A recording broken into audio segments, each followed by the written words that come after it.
الحمد للہ رب العالمین والصلاة والسلام علی سید المرسلین اما بعد فاعوذ باللہ من الشیطان الرجیم بسم اللہ الرحمن الرحیم۔ اچھا جی، تفسیر بیضاوی سورہ بقرہ آیت نمبر 20 کا اختتام۔ اللہ تبارک و تعالیٰ کا فرمان، ان اللہ علی کل شیء قدیر کالتصریح بہ والتقریر لہ۔ یہ آیت کریمہ جو پیچھے جملہ گزرا، جو پیچھے آیت گزری، اس آیت کی تصریح اور اس کے مفہوم کو مقرر کرنا ہے، اس کے مفہوم کو پختہ کرنا ہے۔ والشیء یختص بالموجود، لفظ شے موجود کے ساتھ مختص ہوتا ہے، لأنہ فی الاصل مصدر شاء، کیونکہ اصل میں لغت میں یہ شاء فعل کا مصدر ہے، اطلق بمعنی شاء تارتن، کبھی کبھار اسے شاء کے معنی میں بھی استعمال کیا جاتا ہے، بولا جاتا ہے۔ وحینئذ یتناول الباری تعالی کما قال اللہ، کما قالت تعالی قل ای شیء اکبر شہادۃ قل اللہ۔ یہ والے معنی میں لیا جائے گا، شان والے معنی میں، تو اس وقت یہ باری تعالی، ذات باری تعالیٰ کو بھی شامل ہوگا، جیسا کہ خود اللہ تبارک و تعالیٰ نے ایک مقام پہ ارشاد فرمایا، فرما دیجئے کون سی شے موجود ہونے میں اللہ سے بڑھ کر ہے۔ قل اللہ، فرمائیے اللہ ہی ہے، اللہ ہی ہے۔ وبمعنی مشین اخرى، اور کبھی کبھار یہ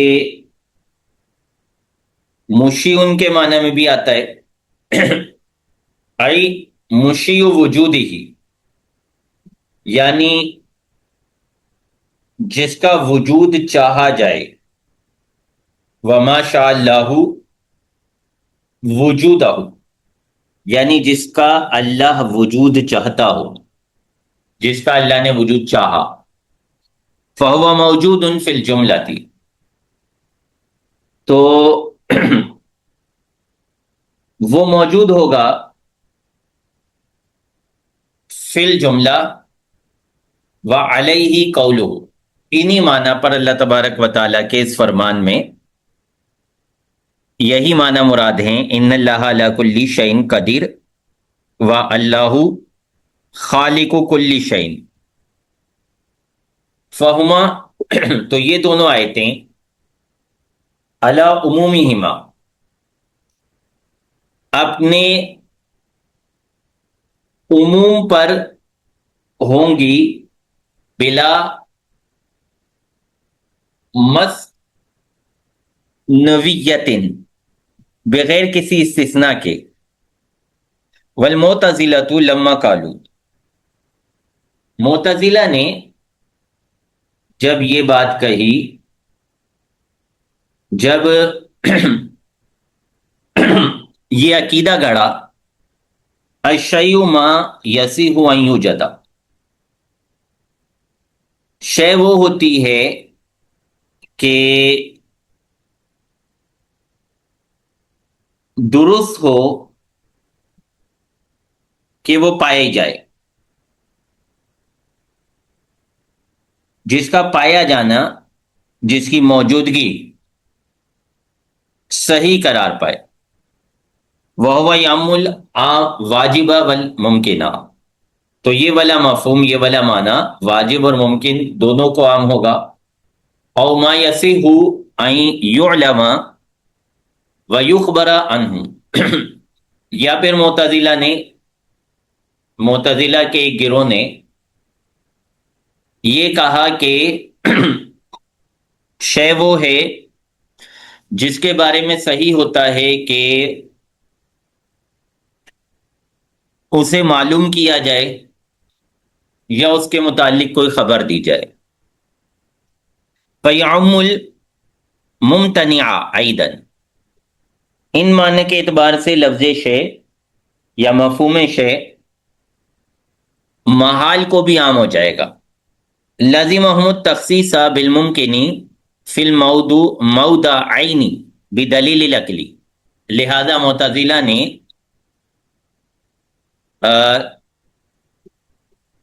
معتزلہ کو تخصیص لازم ہو گئی. انہوں نے جو مفاہیم بیان کیے تھے ان مفاہیم کے اعتبار سے ان کے نزدیک تخصیص لازم ہو گئی دونوں آیتوں میں دلیل عقل کے ذریعے. والقدرت ہی التمکن من ایجاد الشیء، قدرت کا مطلب ہوتا ہے کسی شے کے موجود کرنے پر قدرت رکھنا، کسی شے کے موجود کرنے پر متمکن ہونا، قادر ہونا. وکیلا صفت تقتضی التمکن، بعض حضرات نے کہا کہ قدرت ایسی صفت ہے کہ جو تمکن کا تقاضا کرتی ہے، کسی چیز کے ممکن بنانے، کسی چیز کے ممکن کرنے کا تقاضا کرتی ہے. وکیلا قدرت الانسانی حیئۃ بہا یتمکن من الفعل، بعض نے تھوڑی سی تشریح کی اس میں، انہوں نے کہا کہ قدرت انسان کی قدرت کا مطلب یہ ہے وہ کیفیت جس کے ذریعے انسان فعل پر قادر ہوتا ہے، کسی کام پر قادر ہوتا ہے. وقدرت اللہ تعالی عبارت عن نفی العجز عنہ، جبکہ اللہ تبارک و تعالیٰ کی قدرت کا مطلب ہے ذات باری تعالیٰ سے عجز کی نفی. والقادر هو الذی ان شاء فعل، اور قادر وہ ہوتا ہے کہ جو اگر چاہے، اگر کچھ کرنا چاہے تو کر لے. وَإِن لَمْ يَشَأْ لَمْ يَفْعَلْ، اور اگر نہ چاہے تو نہ کرے. وَالْقَدِيرُ الْفَعَّالُ لِمَا يَشَاءُ عَلَى مَا يَشَاءُ، قدیر وہ ہوتا ہے کہ جو خوب کرنے کی قدرت رکھتا ہے، جو خوب کرے جسے چاہے، جو کرنا چاہے، علی ما یشاء، جس انداز پر کرنا چاہے. وَلَذَلِكَ كَلَّمَا یوصف بہ غیر الباری تعالی، اسی وجہ سے کبھی کبھار، بہت کم قدیر کو غیر اللہ کی صفت بنایا جاتا ہے. وَاشْتِقَاقُ الْقُدْرَةِ مِنَ الْقَدْرِ، قدرت مشتق ہے قدر سے. لِأَنَّ الْقَادِرَ يُوقِعُ الْفِعْلَ عَلَى مِقْدَارِ قُوَّتِهِ، کیونکہ قادر اپنی قوت کے مطابق فعل واقعہ کرتا ہے. او علی مقدار ما تقتضیہ مشیئتہ، یا پھر اس مقدار پر فعل ادا کرتا ہے جس مقدار کا تقاضا اس کی چاہت کرتی ہے، اس کی مشیت کرتی ہے. وفیہ دلیل، ان اللہ علی کل شیء قدیر میں دلیل ہے علی ان الحادث حال حدوثہ والممکنہ حال بقائہ مقدورانی. ان اللہ علی کل شیء قدیر میں دلیل ہے اس بات پر کہ حادث اپنے حدوث کی حالت میں، اپنے پائے جانے کی حالت میں، ممکن اپنی بقا کی حالت میں، اپنے باقی رہنے کی حالت میں مقدور ہیں، خود تحت قدرت ہیں۔ وَأَنَّ مقدور العبد مقدور اللہ تعالی، اور اس پر بھی دلیل ہے کہ جو بندے کا مقدور ہے وہ اللہ کا بھی مقدور ہے، جو بندے کے بس میں ہے وہ اللہ کے بس میں بھی ہے۔ لِأَنَّهُ شَيْءٌ، کیونکہ مقدور العبد شے ہے، وَكُلُّ شَيْءٍ مقدور اللہ تعالی، اور ہر شے اللہ کی قدرت میں ہے۔ وَالظَّاهِرُ أَنَّ التَّمْثِيلَيْنِ من جملۃ التمثیلات المؤلفۃ، ظاہر یہ ہے کہ دونوں تمثیلیں، دونوں مثالیں جو پیچھے گزری،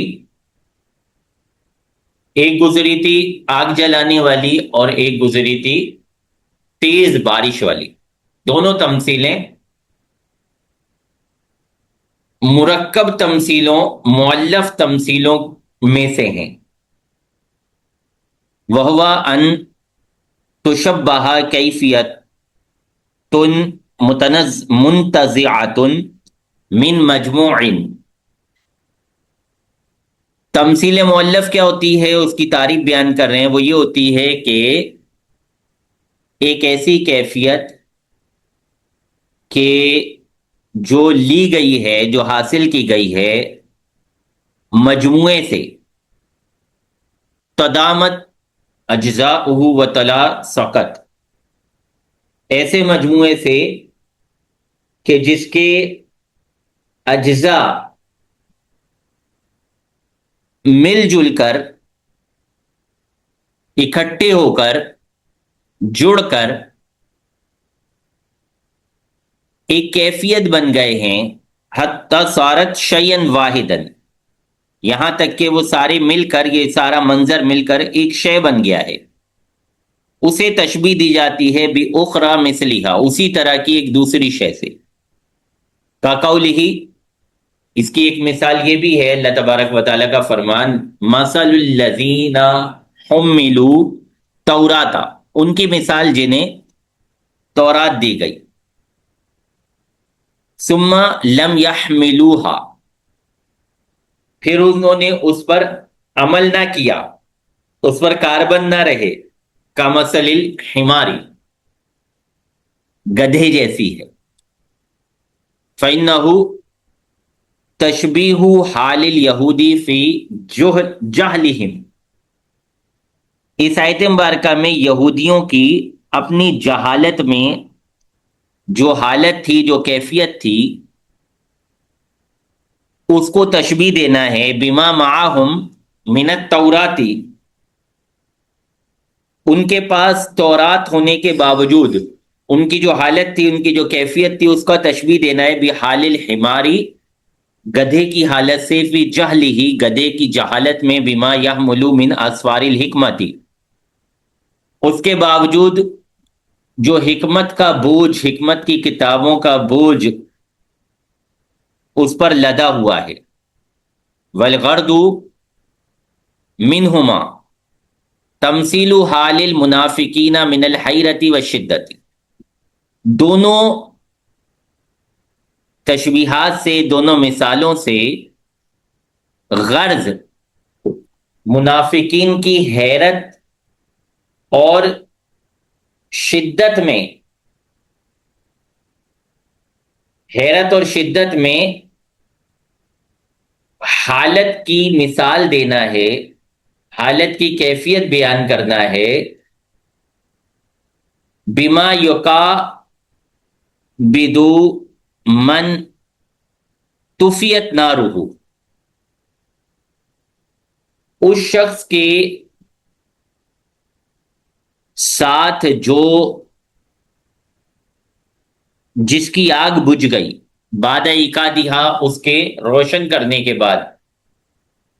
فی ظلمت، اس کی آگ بجھ گئی ہے، اس کے روشن کرنے کے بعد، یقابد فی ظلمت، وہ مشقت اٹھاتا ہے، وہ تکلیف اٹھاتا ہے اندھیرے میں. او بحال من اخذت السماء فی لیلۃ مظلمۃ، یا پھر اس بندے کی حالت کے ساتھ کہ جسے اندھیری رات میں بارش نے گھیر لیا، ما رادن قاصفن، ساتھ شدید کڑک، و برقن خاطفن، اور اچکنے والی بجلی کے، اچکنے والی چمک کے، و خوف من السوائی کی،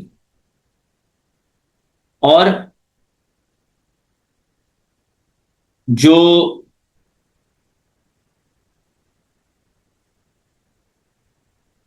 بجلی کی کڑک ہے اس کے خوف کے. وَيُمْكِنُ جَعْلَهُمَا مِنْ قَبِلِ التَّمْثِيلِ الْمُفْرَدِ، اور یہ بھی ممکن ہوتا ہے کہ ان دونوں مثالوں کو بنانا ممکن ہوتا ہے تمثیل مفرد کے قبیل سے. تمثیل مفرد کیا ہوتی ہے؟ ہوا ان تأخذ اشیاء فرادا فتشبہها بامثالها. تمثیل مفرد یہ ہوتی ہے کہ الگ الگ چند چیزوں کو لیا جائے، علیحدہ علیحدہ، فرادا، چند چیزوں کو لیا جائے، پھر انہیں ان جیسی چیزوں سے تشبیہ دے دیں.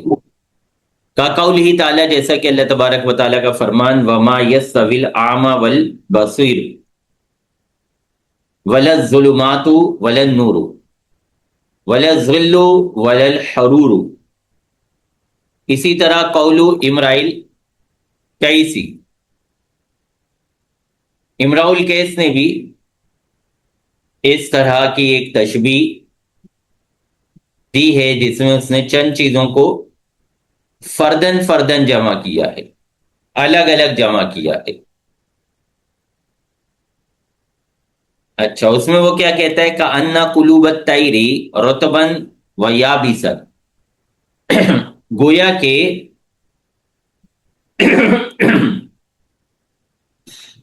پرندوں کے دل تر اور خشک ہونے کی حالت میں، تر اور خشک ہونے کی کیفیت میں، لدا وکریہا، ان کے ٹھکانوں کے قریب، ان کے گھونسلوں کے قریب، العناب والحشف البالی، انگور اور ردی کھجوروں کی مثل ہیں، انگور اور ردی کھجوریں ہیں. اچھا، فرادہ فرادہ تشبیہ کی صورت کیسے بنے گی؟ ان آیت کریمہ میں دی جانے والی تماثیل میں اس کی وضاحت کر رہے ہیں بھی آئیں. یشبہا فی الاولی، اس طرح ہوگا کہ پہلی والی جو مثال ہے اس میں تشبیہ دی ذوات المنافقین بالمستوقدین، منافقین کی ذاتوں کو، ان کے افراد کو آگ جلانے والوں کے ساتھ، وَإِظْهَارَهُمُ الْإِيمَانَ، اور ان کے ایمان ظاہر کرنے کو بھی استیقاد الناری، آگ روشن کرنے کے ساتھ. وَمَا انتفعوا بِهِ مِنْ حَقْنِ الدِّمَاءِ وَسَلَامَةِ الْأَمْوَالِ وَالْأَوْلَادِ وغیرہ ذالک، اور جو انہوں نے اس سے نفع اٹھایا، جو انہوں نے اظہار ایمان سے نفع اٹھایا، اس کو تشبیہ دی جو انہوں نے نفع اٹھایا یعنی جانوں کا محفوظ کرنا، مالوں کا سلامت رکھنا، اولاد کا سلامت رکھنا، یا اس کے علاوہ، اس سب کو تشبیہ دی بِإِضَاءَةِ النَّارِ مَا حَوْلَ الْمُسْتَوْقِدِينَ، آگ جلانے والوں کے گرد آگ کے روشن کرنے سے، قریب قریب کی چیزیں، ارد گرد کی چیزیں روشن ہو گئیں. وَزَوَالَ ذَلِكَ عَنْهُمْ عَلَى الْقُرْبِ بِإِهْلَاكِهِمْ وَإِفْشَاءِ حَالِهِمْ وَإِبْقَائِهِمْ فِي الْخَسَارِ الدَّائِمِ وَالْعَذَابِ السَّرْمَدِ. اور پھر منافقین سے اس نفع کا زوال، اس نفع کا ختم ہونا قریب ہی، جلد ہی، ان کے ہلاک کرنے کے ذریعے، ان کی حالت ظاہر کر دینے کے ذریعے، ان کے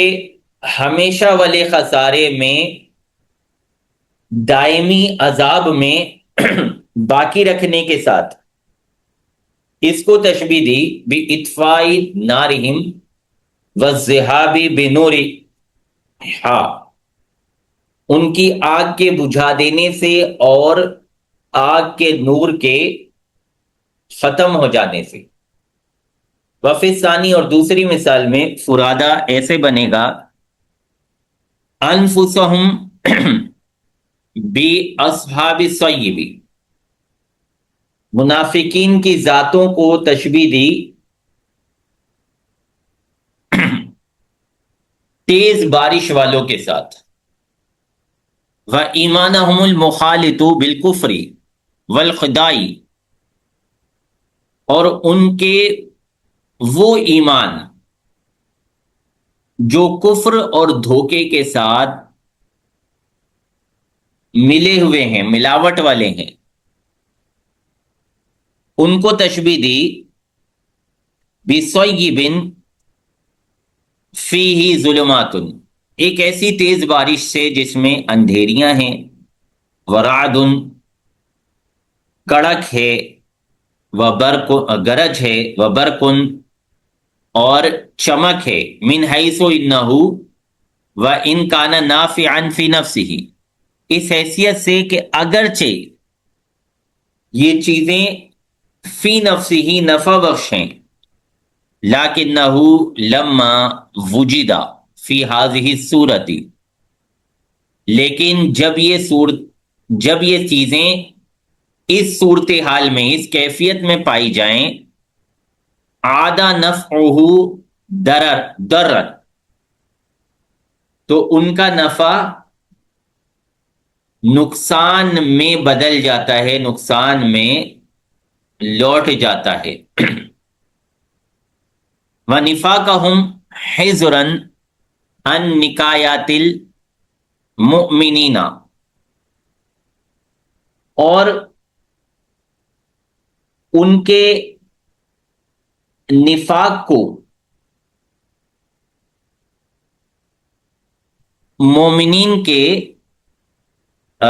نقصانوں سے، مومنین کو پہنچنے والے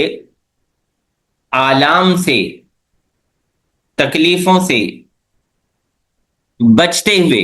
وما یترکون بہ من سواہم من الکفرتی، اور جو مومنین کو پہنچتا تھا ان کے علاوہ سے، یعنی کافروں سے،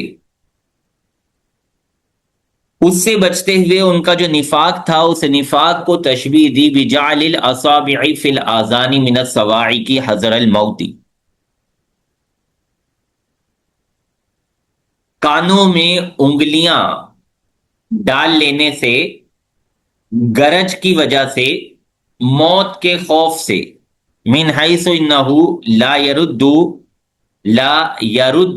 من قدرت اللہ شیئا، اس حیثیت سے کہ وہ ان چیزوں کے ذریعے اللہ کی قدرت میں سے کچھ ٹال نہیں سکتے، رد نہیں کر سکتے. ولا یخلص مما یرید بہم من المدار، اور نہ ہی وہ خلاصی پا سکتے ہیں اس سے کہ جو ان کے ساتھ ارادہ ہوتا ہے، جو اللہ تبارک و تعالیٰ نے ان کے ساتھ ارادہ کیا ہے، یعنی نقصان کا. وَتَحَيُّرَهُمْ لِشِدَّةِ الْأَمْرِ وَجَهْلِهِمْ بِمَا يَأْتُونَ وَيَذَرُونَ، ان کے حیران ہونے اور